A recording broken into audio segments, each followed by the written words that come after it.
Chapter 98. Reuben and Kisjona relate their experiences.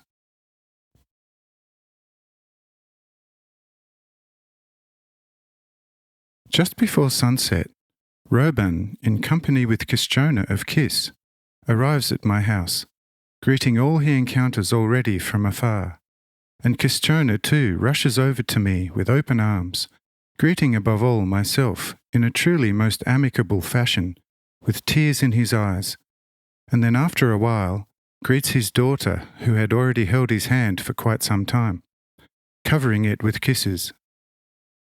Whereupon he also greets his son-in-law, Cornelius, and on finding out that the illustrious Roman sitting at my side is the chief governor Cyrenius, he begs the latter's apology for having overlooked him.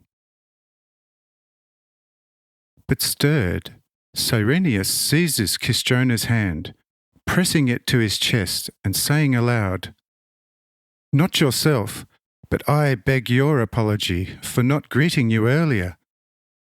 But let my not personally knowing you serve as an excuse.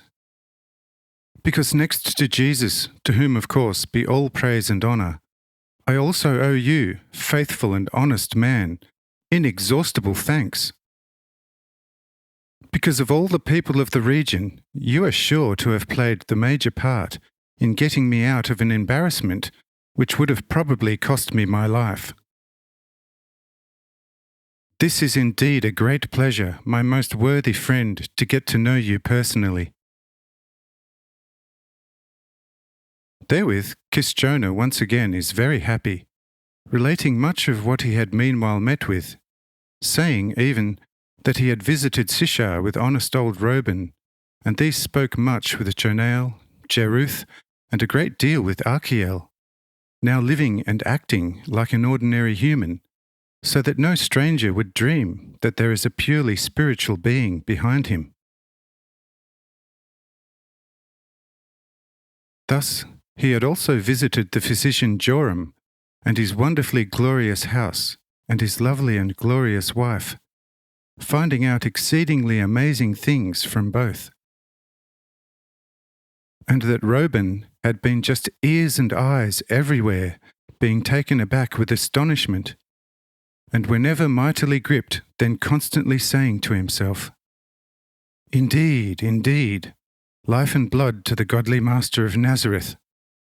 For he cannot be man, but must be God himself, otherwise such things would not be possible to him."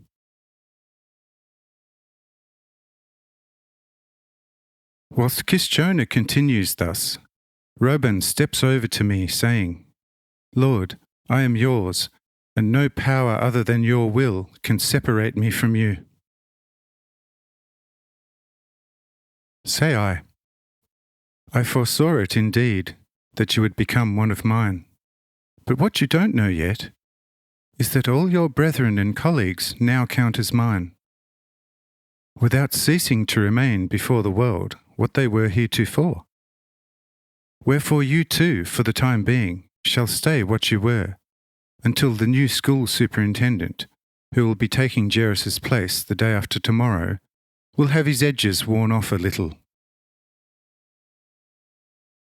Your brethren shall instruct you on how to act, speak, and behave towards the new chief, who at the start shall be sweeping with a bushy broom indeed. But in hardly a half a year you shall be able to achieve anything with him for a little money, since he has no faith in the temple, but only in gold for the present. Afterwards, nevertheless, he shall be capable of believing in something better. But go over to your brethren now and explain to them all you have seen and heard. Upon my words, Reuben takes leave of Kisjona, thanking him for all the good he had done for him, finally saying, "There may not be too many Kisjonas encountered upon earth. Wherefore, you are the only one to have touched my heart and found it. May the Lord bless you for all the good you have done for me and 1,000 others." With these words he bows down deeply before us, rushing to his brethren who this day are still assembled at the synagogue, without the sleeping ones, who were removed shortly after our departure. He received a surprisingly friendly reception, and with glad heart tell each other under astonishment over astonishment all that they met with, heard, and saw. We too are in good spirits, for Kisjona did not come alone, but with several loaded beasts of burden, and their drovers, bringing wine, flour, cheese, bread, honey, and a large quantity of choice smoked fish, so that the Mother Mary could hardly find room to accommodate it. Hence a neighbour was requested to store the excess in his larder with care, which he then also did, although not too obligingly, since he had always been a miserly fellow. But when Kisjona offered and gave him a couple of gold pieces for his effort and helpfulness, he was at once favourably inclined and exceedingly keen. On one occasion, due to fading light, heavily knocking into the disciple John whilst carrying bags. The latter said to him, "Friend, be more careful in your paid zeal, or you shall do damage to yourself and others. Happy you would be if you were as zealous for the kingdom of God, which has come so near unto you, as you are for the 2 miserable pieces of gold, and you would not be knocking against anyone. Oh, for the great blindness that does not want to recognize the supremely highest!" The neighbour did not let himself be distracted, carrying out his hired service, and was not troubled by anything else. Here John asked, "Lord, is it possible that a person can be so obtuse in body and soul?" Say I, "Let him go. There are now many thousands like that in the land of the Jews that are more obtuse and stubborn than donkeys.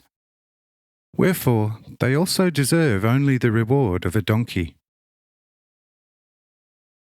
This was followed by some derision that Philippold was able to heighten with fitting comments, substantiating how normally nothing was harder for man to see what sits on his nose. And all marvelled at his dialectic skill. After this interlude, we rose from the table and shortly took our rest,